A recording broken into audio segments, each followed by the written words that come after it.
Prophecy, Chapter 3, Part 4. Erica and Eli sent Lisa up to play in a room. Before they sat down to talk, they decided that it would be best to shut the curtains and lock the doors. The fact of what they really would actually do, should someone knock, lingered in both their minds without saying anything. Erica had gone to the basement to gather candles from the storage box they kept down there in case of an electric outage. Eli swept through the house, checking locks on windows and the two doors and closing blinds and curtains. Lisa interrupted him. "Daddy, are we going to have supper now?"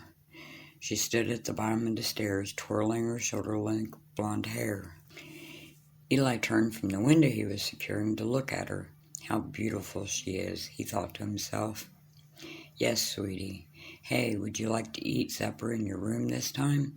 Like a picnic with your dolls?" Lisa squealed with excitement. "Yes, Daddy." Eli smiled at her. "It's a deal then. You run back upstairs to your room and Daddy or Mommy will bring it up to you. Get your little table and chairs ready." Lisa turned on a dime and trotted her little self back upstairs to her room.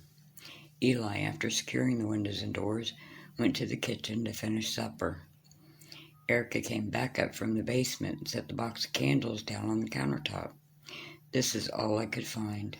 She seemed to be disappointed they hadn't prepped better. "It'll work, no worries." Eli tried to sound positive, though. He felt so lost and negative. With supper finished, which consisted of Lisa's favorite foods, fish sticks, french fries, and macaroni and cheese, Eli made Lisa's plate and placed it on a tray. "Would you mind getting Lisa a glass of milk, please?" Eli glanced over at Erica, who was pulling candles out of the box and setting them about. Erica looked up from what she was doing. "Sure." Eli carried the tray with a plate of food on it, along with a grab bag of chips and a cupcake that Erica made last night, and stopped in front of Erica so she could set the glass of milk on the tray also. "Thank you." Eli looked and felt tired, exhausted actually. Erica nodded. "No problem." He carried it upstairs to Lisa's room. She had left her door open and jumped up and down excitedly when she saw him. "Here's my table, Daddy. It's ready. I have Louise and Shelby sitting there." She pointed her little finger at the two chairs opposite hers. Both dolls were in place. "And Daddy, we're going to have so much fun." Eli laughed at how innocent she looked and how proud that the smallest gestures made her so happy. "Good girl, Princess. I bet it's been a long time since Louise and Shelby have had so much fun." Eli left Lisa to her dolls and her supper at her own little table, and he went back downstairs to talk with Erica. Erica was sitting at the kitchen table studying her hands while they lay folded on top of it. "Hey, are you all right?" Eli pulled a chair next to hers and sat down. Erica looked up at him. "As all right as I can be during this madness, I guess." She went back to staring at her hands. Eli reached out and took her right hand in his. "I'm sorry, Erica. I know how mind-boggling all of this is. I don't quite understand it all myself, to be honest."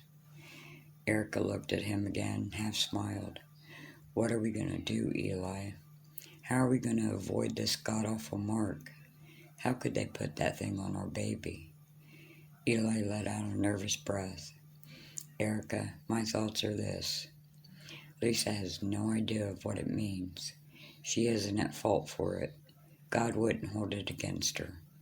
I feel we should pack up, like the Bible clearly says, and head for the hills." Erica's eyes widened in confusion and disbelief. "How can we? Where can we run to? What about our jobs, our home, our lives here?" She stopped. The thought of how naive she was being, now dawning on her. Eli smiled weakly at her. "None of that exists after today, sweetheart.